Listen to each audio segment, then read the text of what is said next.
Hey, Internet. Welcome back to Same-ish Different Day, the podcast where we continue the march into madness. I'm Raza Malik, and I'm joined with my Amazeballs co-host, Bailey Nargang. Also featuring the lovely Wine Mom, the arbiter of everything TikTok and YouTube. Hey, it's Wine Mom. Bailey here. Gotta drop that reminder that you can find this show on any streaming service you use. Remember to leave a sassy review, and you want to bash us or our opinions generally? Well, you can follow us on Instagram, TikTok, and maybe some other places in the future. I join these guys weekly to keep their egos in check as we break down complex social issues and talk about why your kids shouldn't be watching family vloggers. We talk about real-ish on a real level. Ain't got time for the Twitters? Don't worry, we have collectively wasted our existence combing the internet for you. Also, before these two get carried away, don't be shy. Join our Discord for the inside scoop. You can also support us on Patreon, where you can work your way up our very own class system. And don't worry, it's pay to win. So, welcome back to another episode of Same Shit, Different Day, where we try not to rip each other's heads off. Let's get it. Kick it off? Does anyone need anything? Can I kick it off? Go ahead. Start it All up. right. Jesus. I'm trying to be friendly. What's up, internets? Welcome to Same-ish Different Day, a podcast with a name that we can't say anymore.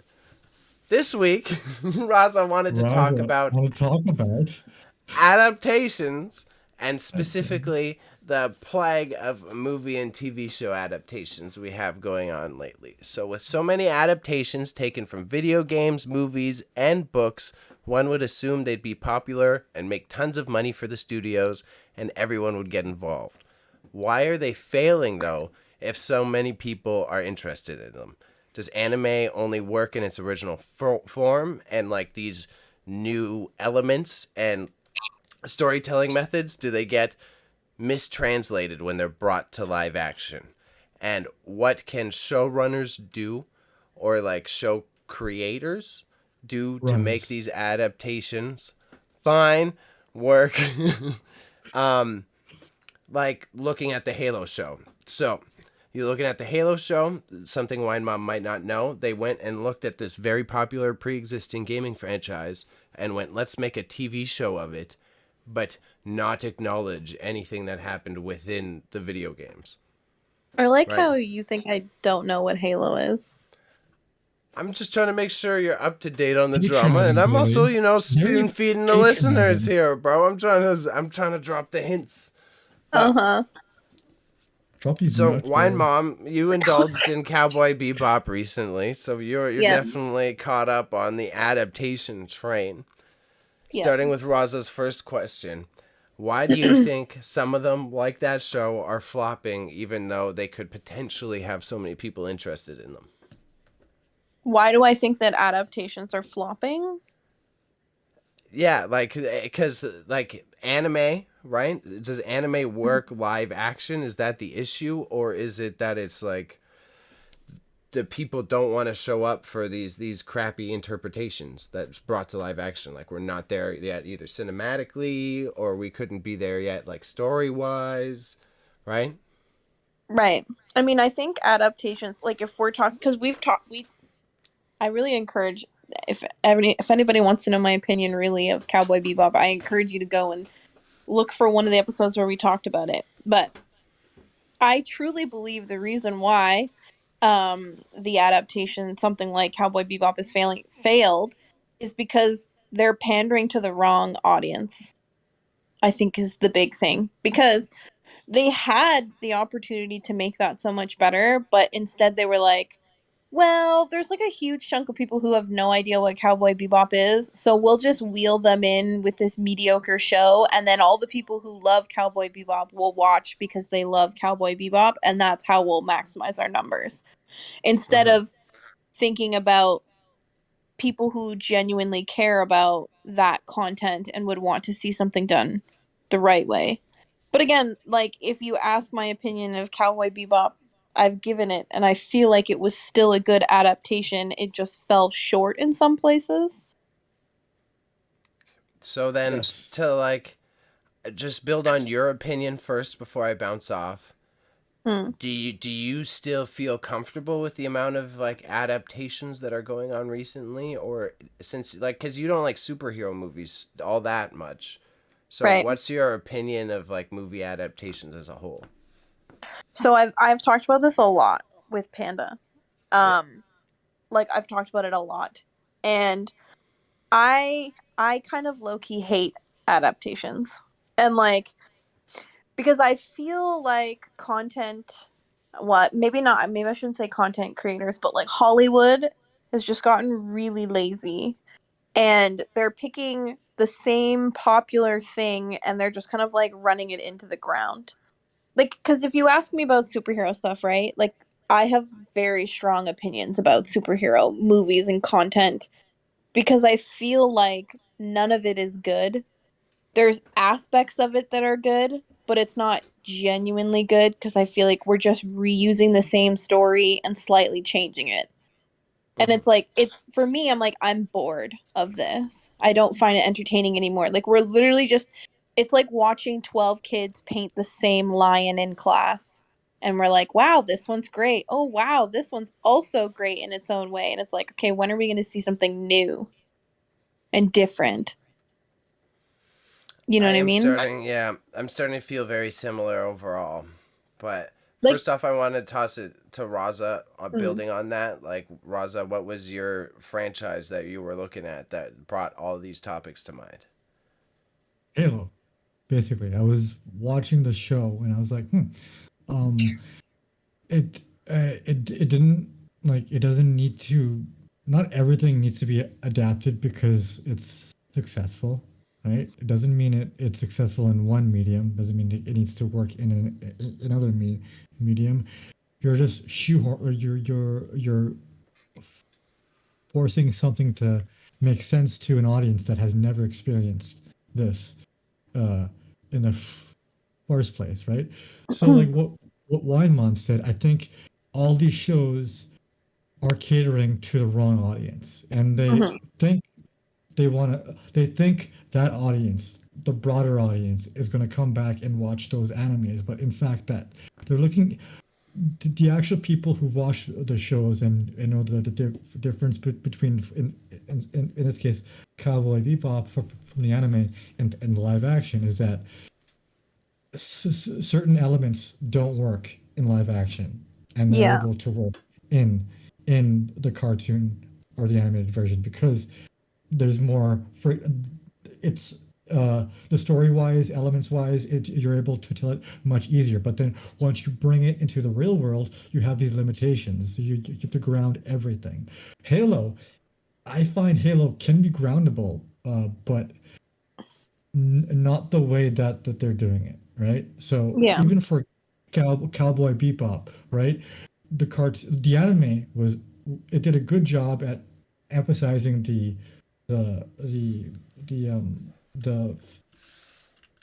like the over exaggerated side of the stories and whatnot. Mhm. But on the live action, it's just like, oh, we have to make all of these characters relatable and grounded. So I think the reason why these shows don't work in a live action form is because they limit themselves to the real world because they have to like be relatable to a different audience as opposed to the ones watching the animes or playing the games or reading the books. Right. Yeah. It's like because even still so like when you talk about adaptations, right? There's so many forms of adaptation because we have shows that turn into movies, movies that turn into shows. We have video games and books and stuff that get adapted into other things, right? And it's like there's one type of adaptation that I've been thinking about a lot lately that kind of frustrates me and I don't love is when they take old because I've complained about this a lot. They take old 90s movies and they adapt them for like the 2000s where we are The like the real world? 2020s. So Yeah. like I never watched the Ghostbusters the female version one, Mm. but I've only ever heard absolutely horrible things about it. Horrendous.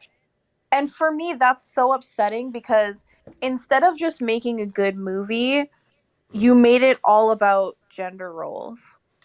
For at least from what I'm hearing, right? Which it's like if you wanted to do that, then you could have done it so much better, right? But then you look at shows like Stranger Things, for instance, right? It's meant to be based in the 90s era.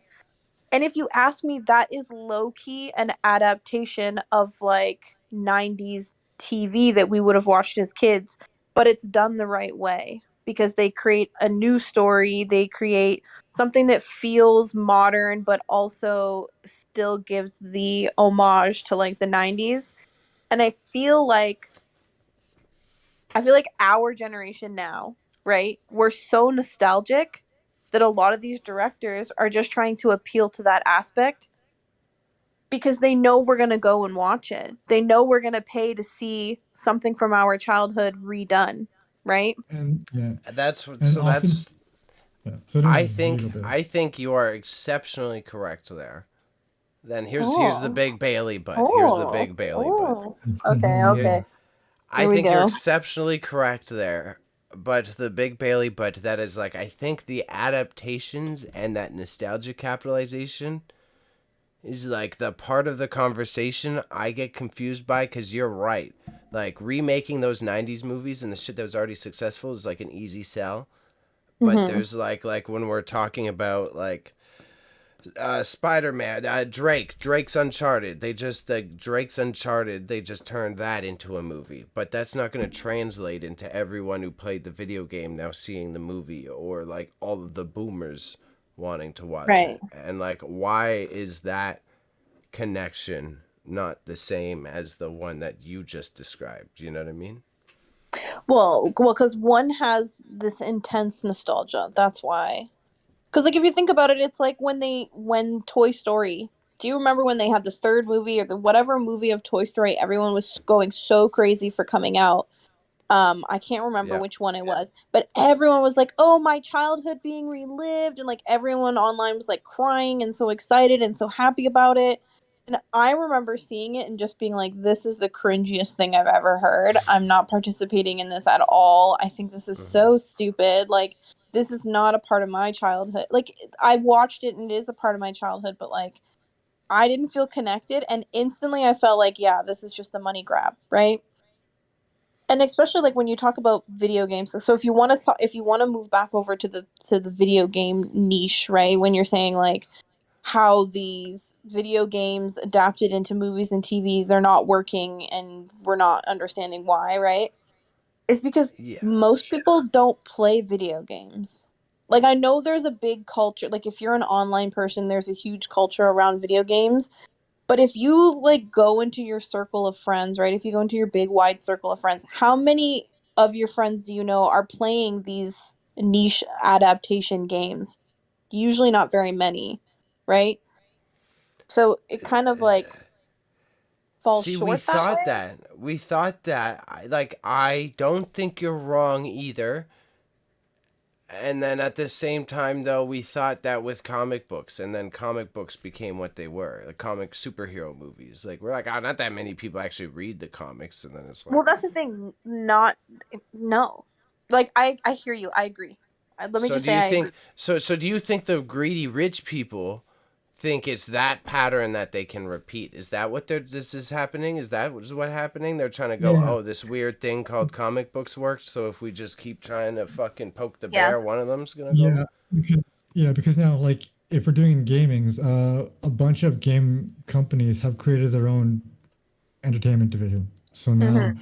they're trying to do what Marvel did, do what and try to do what DC did because they're seeing and I think Marvel kind of I do I liked Marvel movies, but they have somewhat ruined movies because now everything needs to be live action wise. So I think for when these gaming studios have these divisions out, it's telling us that they are more focused on making their properties for wider audiences, even though that wider audience doesn't necessarily care about Halo or something like Yeah.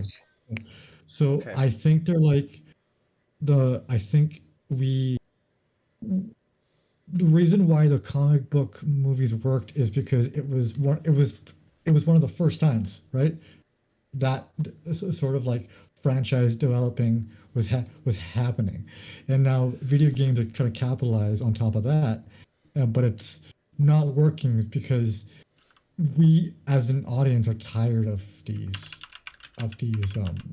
regurgitated stories or like these adaptations of the same properties that we have grown up with. Like we have seen them, we just want something new, and Yeah. that's why I think like the Uncharted movie you brought up didn't do well because they were like, No one gave a why? fuck.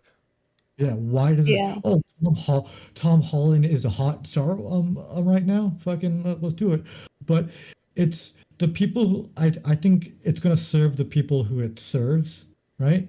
And Mm-hmm. it's which is not that many, but and it's going to be avoided by everyone else who don't care, who doesn't like. I like the Uncharted series, but I'm not going to pay to watch that. I So I Well, was know, yeah. Wine Mom, I feel like you're on point more, so you go. I was gonna well, tangent. I Thank mean, you. you can go on your tangent, but what I was just gonna say, because you brought up the thing with like why the superhero stuff is successful or whatever, and it's like, Yeah. I think the reason why superhero stuff is successful is because yes, it was comics, but I mean, it's a cartoon. Yeah. That's why superhero stuff was it was an easy adaptation into live action because it Mhm. started as something that you read in comic book slides which were very visual, and then it was immediately put into cartoons because we've been watching Spider-Man cartoon from like the 80s pretty much. Like my mom watched it growing up, and then we watched it growing up, and then it just slowly started going into like how much more content can we pull out of this, and then it Yeah. started creating all these universes and started getting like interdimensional, and then it kind of just went from there, right? Because it's easy to go from like a book to a cartoon, then from a cartoon to a cartoon movies, and then from cartoon movies into adaptations, right? Where we're doing live action. Yeah. No, So that's valid. that kind of just I just feel like that was the easiest move because Mhm. they're more I just feel like it's more based around human life when you look at comic books, right? Versus like a video game universe. If you think about like not World of Warcraft, what's the other one that they did with Travis Fimmel and it became Warcraft? Warcraft. Yeah, Yeah. Warcraft. Yeah, Yeah. they adapted that into a movie. And from what I hear it Mhm. did really well, but it was one of those ones where it had a lot of like mystical Mm. creatures. You know what I mean? Mhm. I So it's secretly a bit I don't hate that movie. I don't hate yeah, that no, movie. I respect that. But I think like that was more of a risk than taking like a story about a city with a superhero. You know what I mean? Yeah. So I feel Yeah. like it was naturally going to work because we were talking about like more human stories than most video game content now. Mhm. Yeah. No, Yeah. yeah. Yeah. I am.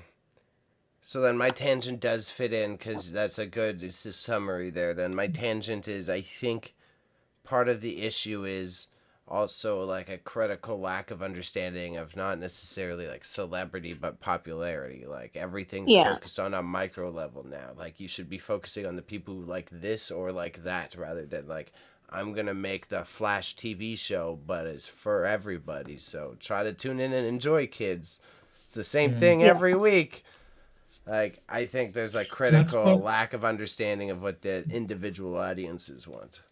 And that's Right. how like Arrow was able to get away with like it because it was like in the early days of like of doing that sort of like character like a monster of the week where they were like, okay, wait a second, this sort of way of storytelling isn't working, and it's different Hmm. in the comic books. So then they made their like season three a little more comic book accurate, and then when when people saw that, it was like one of the highest rated TV shows on CW at the time. But it just I think if shows change up the formula like Arrow did, it can work, right? But but there is a template, and Marvel has created that template, and they don't want to get out of of that. Um, ultimately, like it didn't work Mm-hmm. for DC, and it doesn't work for. But Okay. yeah, but yeah, that's where I end. Yeah. Yeah. No. Wine Yeah, mom, any you have a close? valid point. Wine mom, close off with your thoughts. Then we're gonna fucking snap it because this is a good ending point for the second part. Mm. I don't know. I feel like it's been summed up pretty well. I think I think a big takeaway from adaptations now is to look at the quality of the shows that are popular now. Um, because if you think, because specifically if you're looking at animes, right? There's so many animes from the mid to late 90s that are successful even now today, that are watched constantly even now today. And if you look at that content, it wasn't super popular at the time that it came out. And I think the reason why it's able to stay popular or become popular now is because it stayed true to what it was, and it didn't try to sell out. It didn't try to adapt to certain communities or groups. It didn't lose the integrity of what it was trying to be.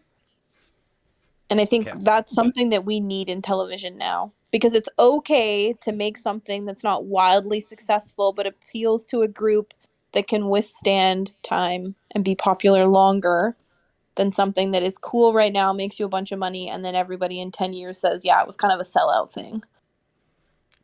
Okay, hold that point. You got a good point. Hold that thought. Remember that thought, all right? All right, remember Okay. that thought.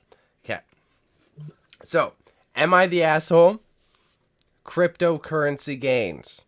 All right? So, oh, there's no descriptor this one. So my boyfriend convinced me to invest in cryptocurrency about a year ago. I invested $1,500, and when my money doubled, I took out $1,500 and left the other $1,500 in. Fast forward to today, and I want the rest out in USD. Now $1,600 profit. But my boyfriend is saying he feels a certain way about me not letting him keep it. He personally had a bad financial year and needs the money more than I do. He also did all the work to make the crypto money.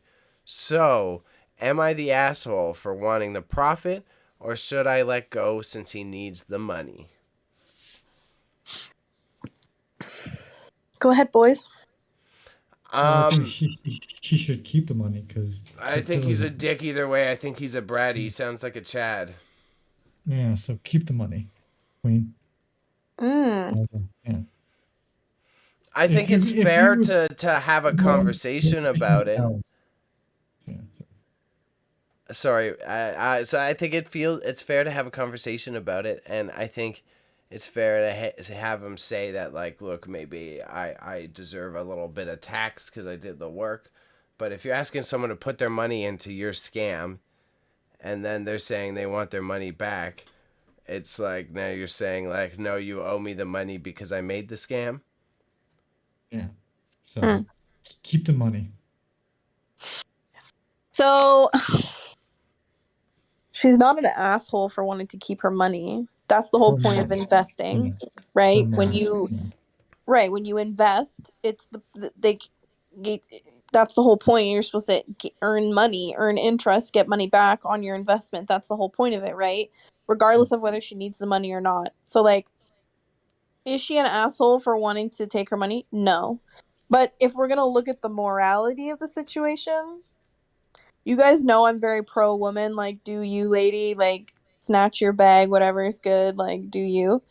I do low key feel like if this is your partner and you care about them and they're financially struggling and they did all the work to make the money, you can give them a little commission. Mm-hmm. Because if you were to go to a legitimate investor, you would give them a commission of the investing. That's how it works. So she got a deal by him basically, doing it for free, even though it did take some convincing. So I don't think it would hurt for her to give him a little moolah if he's struggling. But at the same time, if she doesn't, I don't think she's an asshole. This is just me, like, morality wise. If it was me, like, if Bailey was like, hey, give me $20, I'll make you 40 in whatever amount of time. And then Bailey was like, hey, I'm kind of short on some money. Can I like get $10 from you out of this like profit you're making? I'm making majority of the profit. Sure, take the $10. You know what I mean? Yeah. Yeah, So no, that's just I me. agree with that. I agree with that. But she's not an asshole for wanting to keep all her money. That's her business. Maybe she wants to buy a car. I don't know. Yeah. Well, that's fair. That's the conclusion. Yeah. No, Not an no, asshole. Raza, no resounding thoughts. All right, they are the asshole. So, back to Wine Mom's thoughts.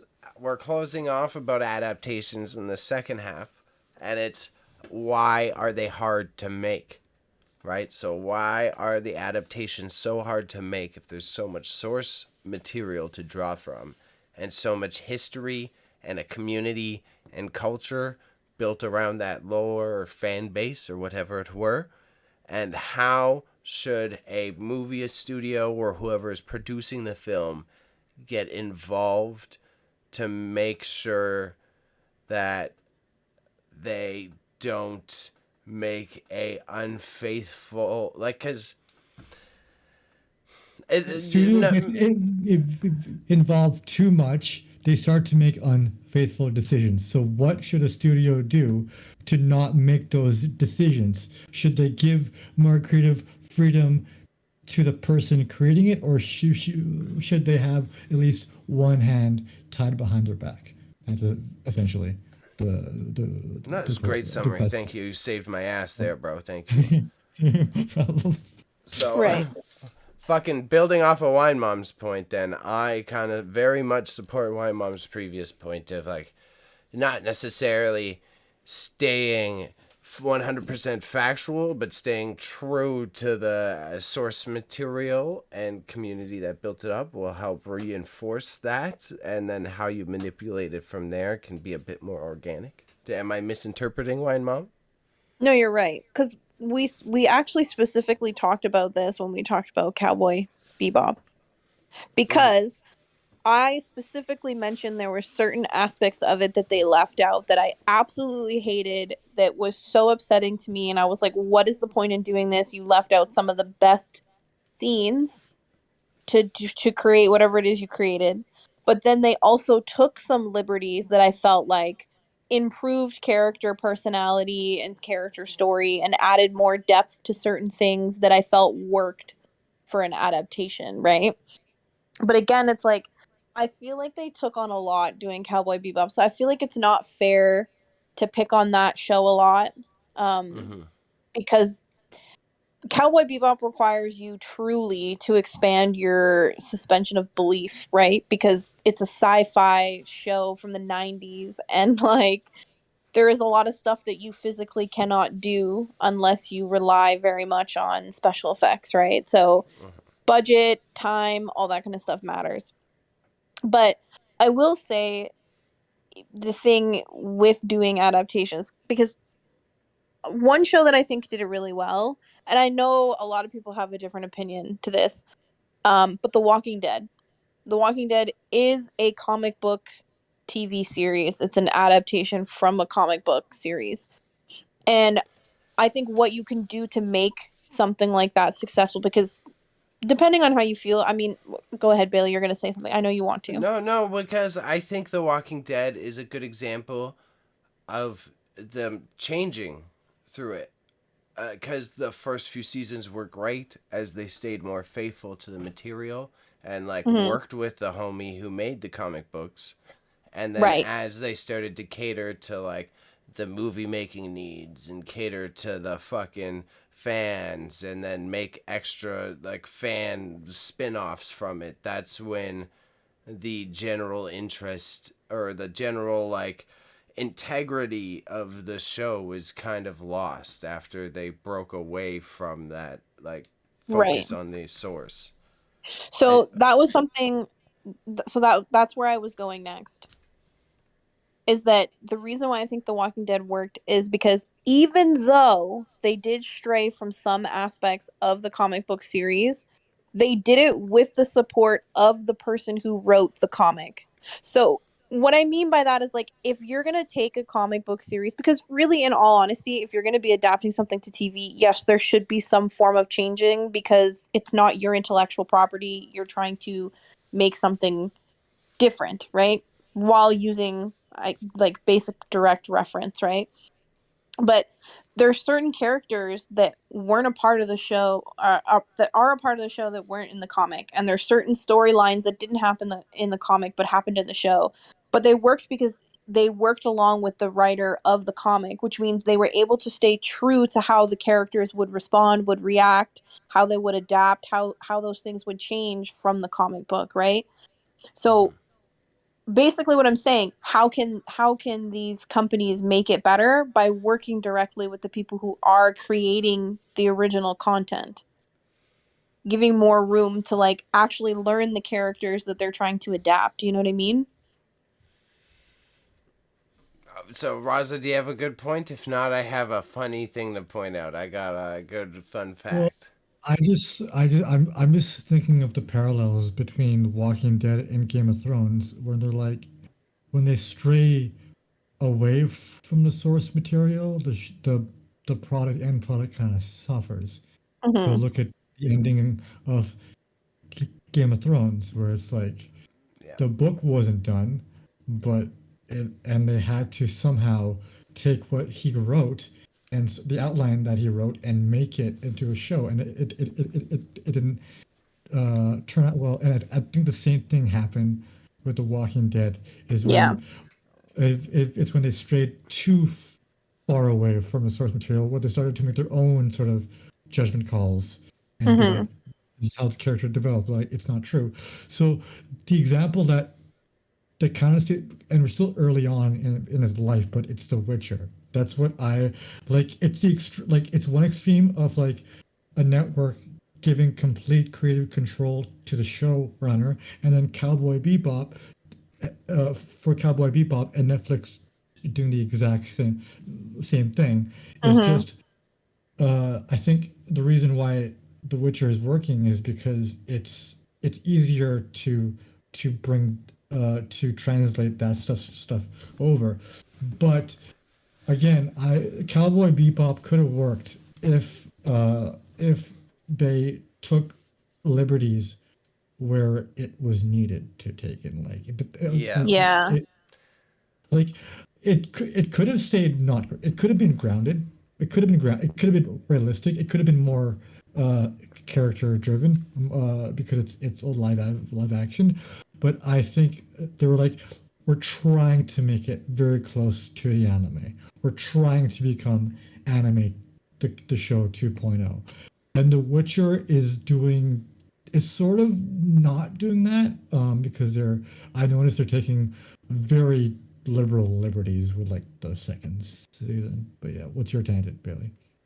Well, I'm going to stick on task right now because I think something that's important to bring up there, though, is also like the ability for Western audiences or movie audiences, because we're talking general audiences, to be able to Yeah. digest different types of storytelling, right? Not Mm-hmm. particularly Mm-hmm. just anime, just in general adaptations, whether it be Game of Thrones or something much more nuanced, right? Even Harry Mm-hmm. Potter, the films interpreted things differently than the books in some cases, Mm-hmm. right? So I think there's something to be said about having to generalize a story plot also takes out a lot of the elements that make people attached to the story in the first place. Yeah. Yeah. Does that make sense? Because you have to make some sacrifices to make it work in live action, and those things that the audience has attached themselves to the characters gets removed because they are making those adjustments. So I think you're right on Mm. on on Well, on I, that. I I think, yeah, I think Bailey's right. Yeah, you're right on that. But I think a lot of the time with adaptations, like, they're too concerned with redoing what's already been done Yeah, when yeah, Yeah. instead when instead you can do an adaptation but carry on the story. So it's like, if we think about, because Cowboy Bebop is the one we keep talking about, right? It had an ending, right? And in the comic or in the anime, it's into your interpretation whether you think it had an ending or it was left open ending, whatever. I personally felt like it was open ended. It could have gone somewhere else if they were going to continue writing it as an anime, right?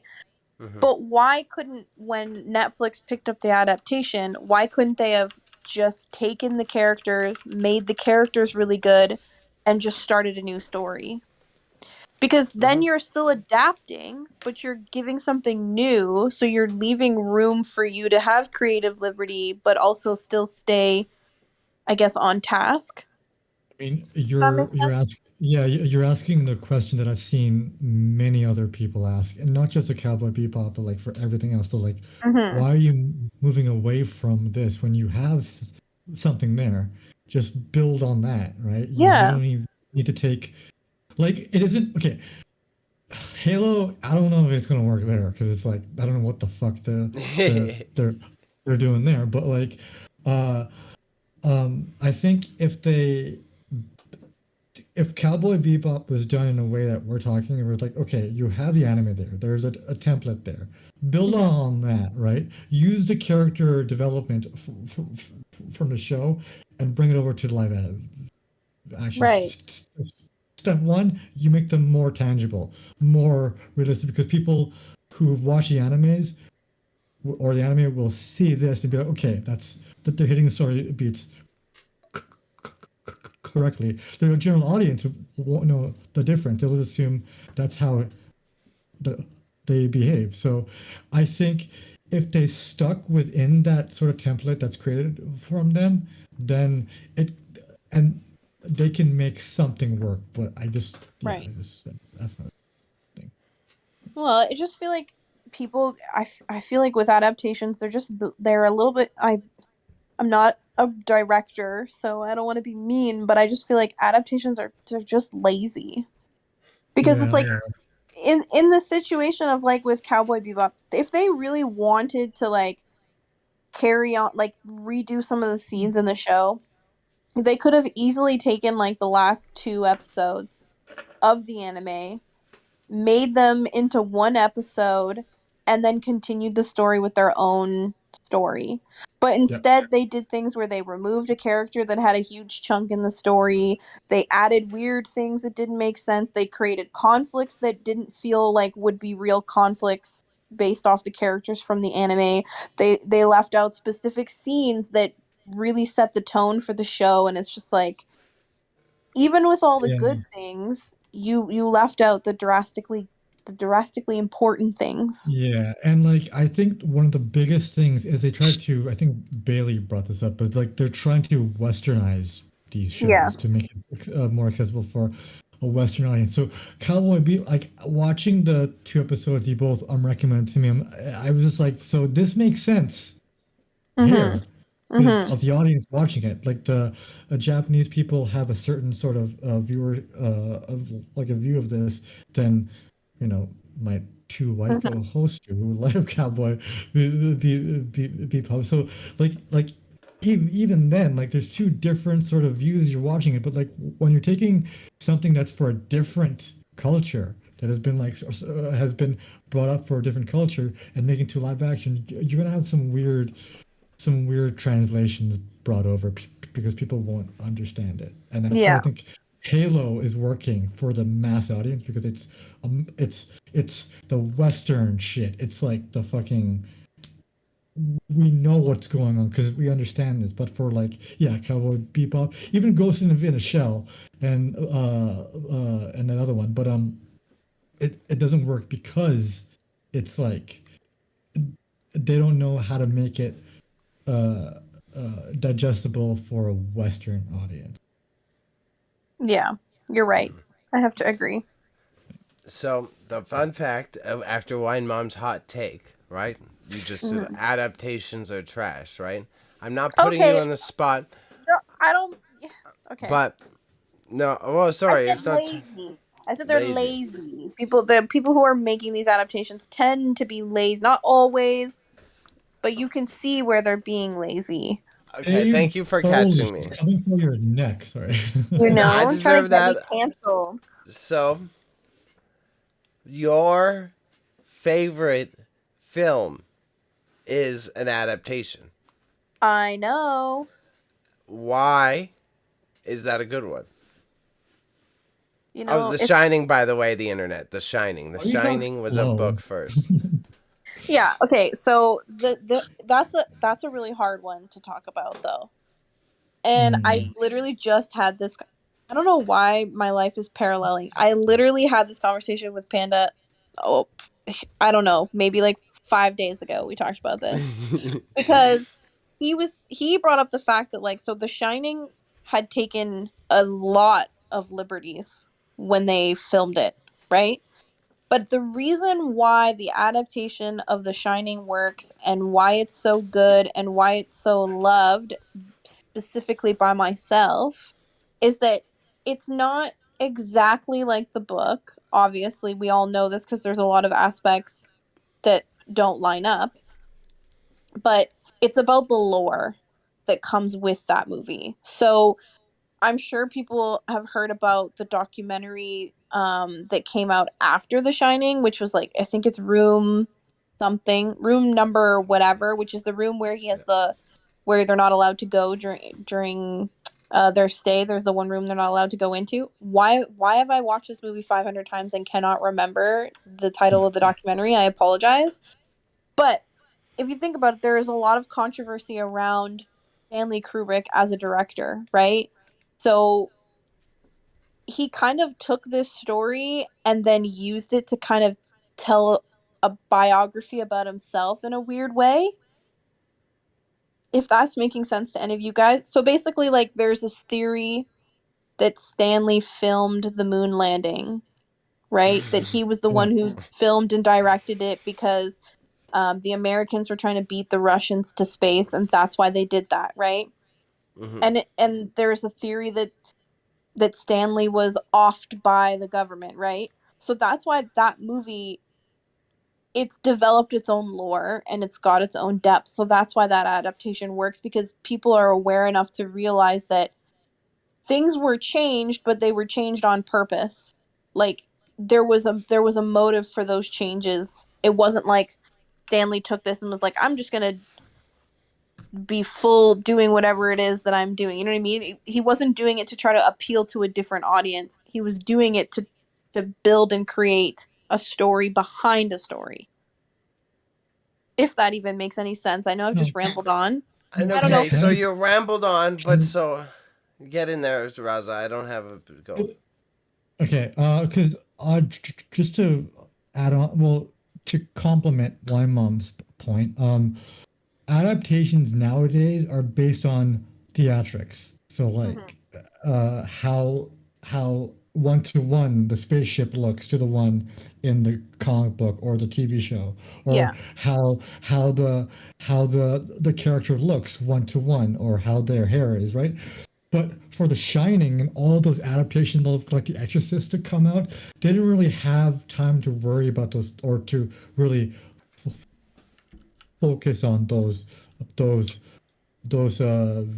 things because and a lot of the stories, a lot of the adaptations then were again character driven. They were more focused on the stories, right, rather than the extra stuff. And Right. when those stories, when you're zoning in on those stories more so, all your time and attention is going on into that, and then everything else comes secondary. So that's why I think The Shining worked, Exorcism worked. What's the other one? There was another big adaptation that happened back in the day that also worked. And I forget the name, but it's the reason why they didn't care about the stuff that we care about now. You know what I mean? Yeah. They're more, yeah, they're more character driven, and that's why Clockwork Orange. That's the other one, and that's why it worked in shit. So, yeah, I think The Shining is a great example of actually caring about the source material and then executing it very well. That's Yeah. Well, I think you also have to look at the fact that like adaptations now are made majorly from video game content or comic book content or yeah. pre-existing TV shows, you know what I mean? Mhm. But when you Yeah. look at The Shining, that's coming from a book. And taking a book into a movie or a TV series is extremely difficult. And sometimes it doesn't always work, Yeah. you know, and it's like Yeah. I feel like The Shining just it was Stanley's way of like finding a story that talked to him and then creating an additional story with a story, so it kind of has its own standing. Plus Yeah. all the controversy between him and the author, so Right. it's another Right. thing. But like I was even thinking about this while writing the script. I was like, book adaptations have a higher chance of working than TV show or than video game animations or adaptations or comic book adaptations because I think books in a way it's up to the person creating the movie or TV shows version. It's up to their interpretation. But I Yes. think that like the reason why I'm not going to say The Witcher anymore, but the reason why Handmaid's Tale is working is because it's being it's the director is using their own interpretation and bringing it into the real world where it's compatible with how we approach that sort of like topic and Right. approach uh, those those stories. So I think like even Lord of the Rings and like the first three Harry Potters are all are all good examples of how books to movies or TV shows can work, but Yeah. let's have a higher chance because we don't physically see how these characters look or how That's they look. exactly that's exactly Yeah, what I'm thinking. Is yeah, because when you're going from a book to a movie, there is you don't have a generalized figure that is recognizable because now yeah, you have to create it. yeah, yeah. It Honestly, has to be casted and decided, right? And then yeah, it's up to people to connect to the character. Because mhm, for me, another book that's gone to movie that I loved was Gone Girl, and we've talked about this one before. And I feel like they casted that book extremely well because there was no visual beforehand, right? It's just you kind of have mhm, to go off the description in the book, and so sometimes it works and sometimes it doesn't. But you're mhm, right when you say books have a better likelihood of succeeding because there is no visual representation. What you mhm. get is what you get, and it's whether you connect to it or not. Yeah, yeah. That's Yeah. ultimately how I feel, and that's ultimately like I think. Yeah, if you're gonna make an adaptation, just use a book instead, because it seems like you're a money maker right Yeah. there. Right, Stan. Sorry, Bailey. No, no, I'm trying to. I don't have anything to add. I'm stumped. I'm just fully on board. I didn't have any interjections or challenges. I just agreed with everything. Oh, no. I'm like What a very shame. boring. I have no added opinion today. You guys outsmarted me for the day. Oh gosh, the drama. The drama. But like yeah, like again, what happened to Cowboy Bebop being canceled and they set it up for season two is just ridiculous, right? Yeah. Like See. Netflix knew that Yeah. there was going to be a season two, but they're like, no, wait, the crowd didn't like it. But like, then what? See. Don't announce 2 years ago saying, "Oh, we're going to start up churning anime live action adaptations now and shit like that." Don't do that. Well, right, and this is why I said a few minutes ago they should have started where the show ended, And made their own thing. Yeah, right? yeah, Because the thing is, like, you've tried to almost a Walmart version recreate something that is not you can't what Cowboy Bebop the anime is you can't just try and you can't it's you have exactly. to it takes too much suspension of belief, and to do Yeah. that with physical characters it's hard. So that's Hmm. why I feel like their failure was that they didn't just pick up where they left off, because we've talked about this when we originally talked about it. The whatever they had planned for season 2 was going to be perfect. it was going to be the idea of what I would have expected, what I would have wanted, which would have been a continuation. So it's like, instead of giving us something new, we're repeating things we've already seen, doing them mediocrely, and then losing opportunities to create great content. Genuinely, if they had been given the opportunity, because I feel like if they were given the opportunity to do a second season, that show would get much more praise and it would be way more respected. But that's not going to happen now because Netflix No, was yeah. unhappy with the response. Yeah, it just, and I think, and I'm so scared about the Assassin's Creed anime that's coming out. That doesn't need to have happen. Um, it just, and it's on Netflix again. So I think it also depends on the networks that are doing this. They're like, oh, Cowboy Bebop is an iconic thing. It did huge for the networks it was on here in North America and also in Japan. Let's fucking make it live action Yeah. because the kids love Spider-Man. And it just these networks are using their own like money making Western lens Yeah. and realizing that these stories aren't working. Because I Yeah. watched the 1980s Gundam movies like a couple months ago, and oh my, shut up, Billy. And those like I was even thinking because they're making a Gundam live action movie, and Yes, I'm just which I'm like terrified for. I hope they do yeah, it well. I hope they do it well too. But again, I have a little bit of an asterisk beside that because the director is good at those type of movies. That's one of his like main thing. Big giant machines or monsters, you know, I know, messing each but the other up. emotions, they gotta be complex and shit, you know? You can't just have See, cool robot that's battles. I mean, it worked in Pacific Rim, but it's but like I think what you're saying works for an Eastern audience, but what I'm saying works for a Western because we don't give a fuck about character emotions.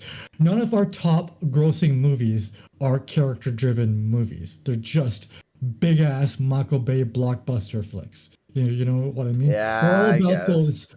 those like fisting Godzilla or Oh.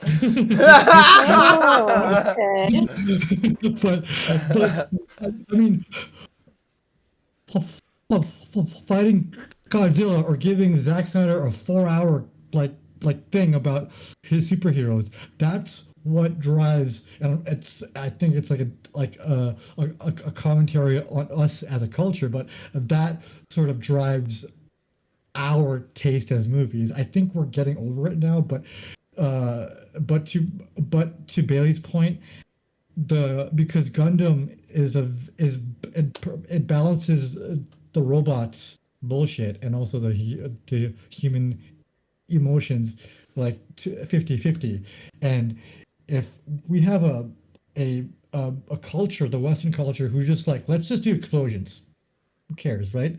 I think it's going to be a little bit of an uphill battle because the biggest things about Gundam Wing and the whole Gundam saga franchise, whatever the fuck you want to call it, is the emotional impact about Mhm. every choice and every consequences The that the character. very emotional Very, impact right? of those shows. They Yeah, are the yeah. most emotional crybaby shows ever. Mm, They I have said all that these big clearly. fighting robots, but they are literally the most emotional crybaby shows ever. I Exactly. sobbed through the entire thing. Yeah. So how Even can the they fighting scenes. like Pacific Rim Uprising? We don't talk about that movie at all. It does not exist. But that movie tried so hard to show the emotions of the characters, right? But it's forced. So if they're gonna Mhm. do it that way, it'll be like a cheese fest, and it'll hurt the movie and it'll hurt the IP. So I am stoked, but I haven't asked you excited. But like, okay, I'm stoked, but like I'm cautiously stoked, just like how I I was am cautiously stoked for optimistic Halo. that with the media getting more R-rated, that they will be able to make the nuanced violence, because it's all about like the emotions of getting lost in Who's war. making it again? Warner Bros. Or What is No, Warner the Bros., right? Sunrise. The Sunrise Studios is it with Warner Brothers? Whoever, because it can't be just the Sunrise, because it needs to be Warner Bros. I think Warner Bros. Are just distributing it. Oh, Yeah, Netflix. Netflix.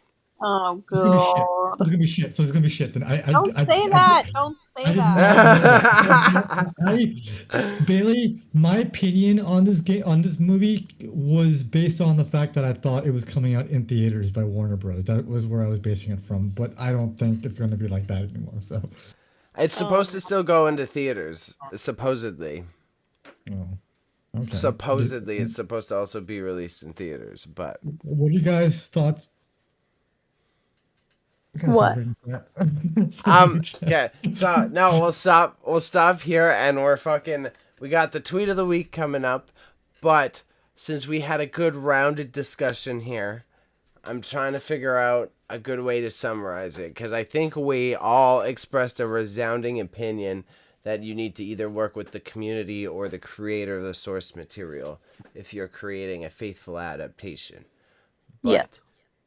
what is your final tip for sussing out a good adaptation for our audience?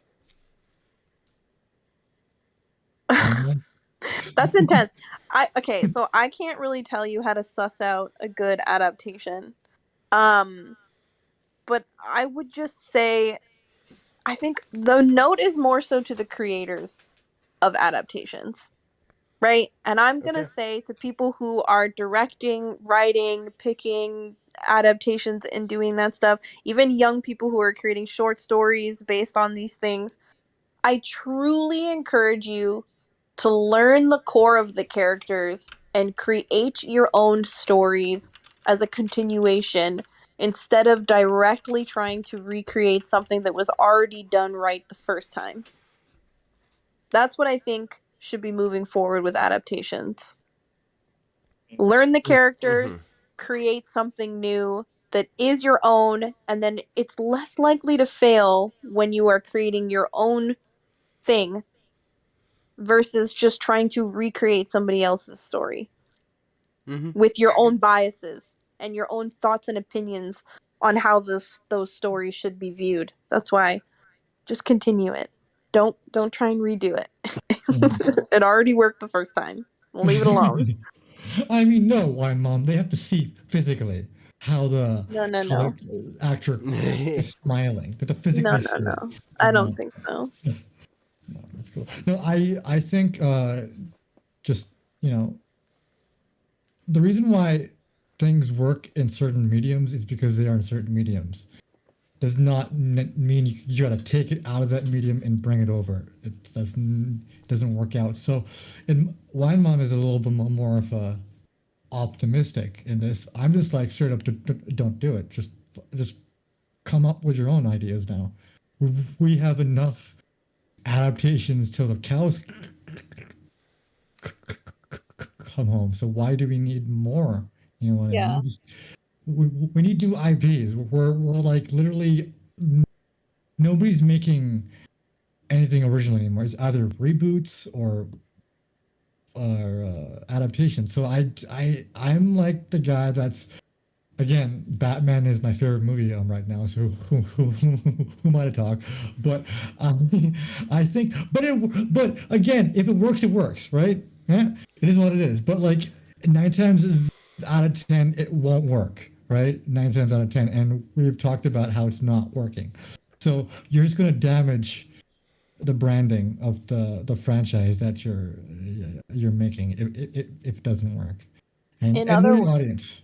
Know your audience too.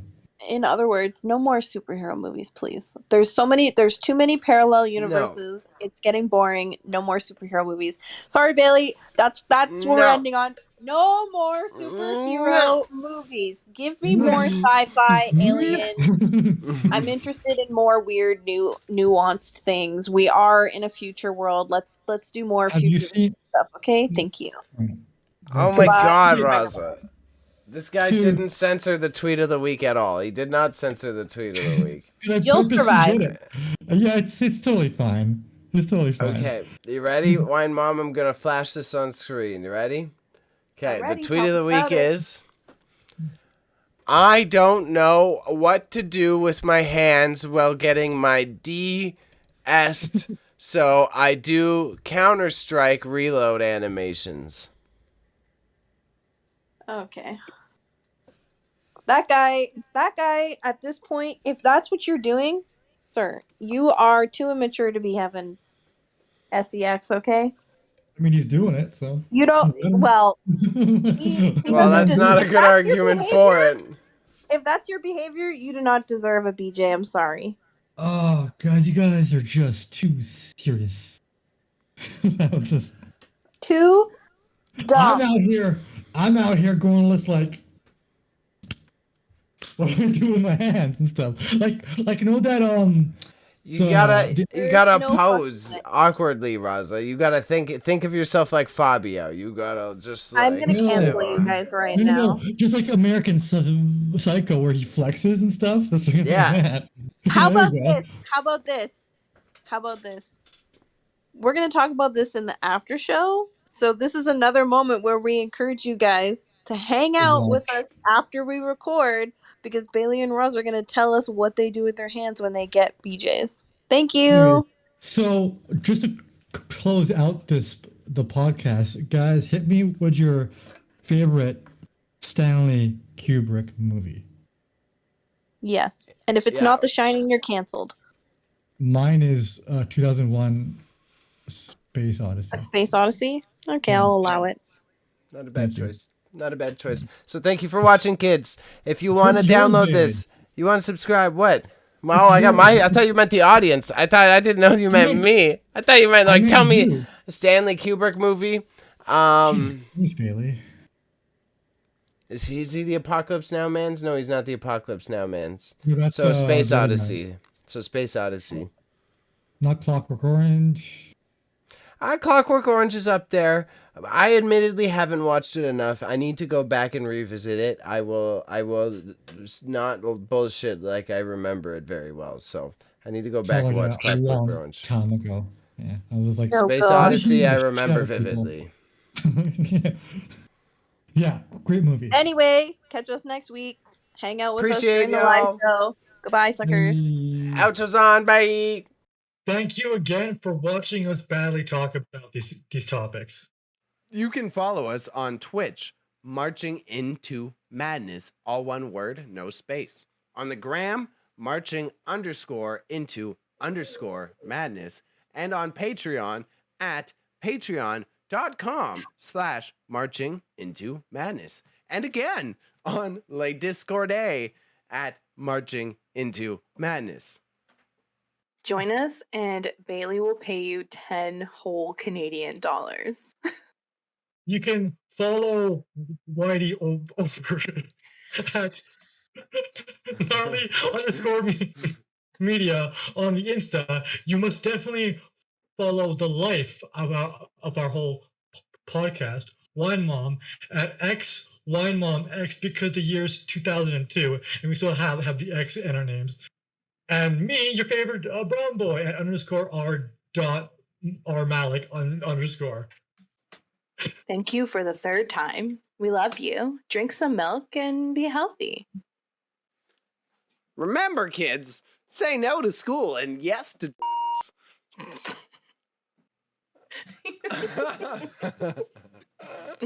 It's like such bad advice. It's like here we put this well-formulated podcast together with good insight on facts and truth and political points and social issues. Don't go to school, dude. Oh, God. Bailey listens to Motherfucker me. shouldn't be near school after saying that. It's like Bailey listens to me say the sentence and he goes, maybe I should say my sentence now.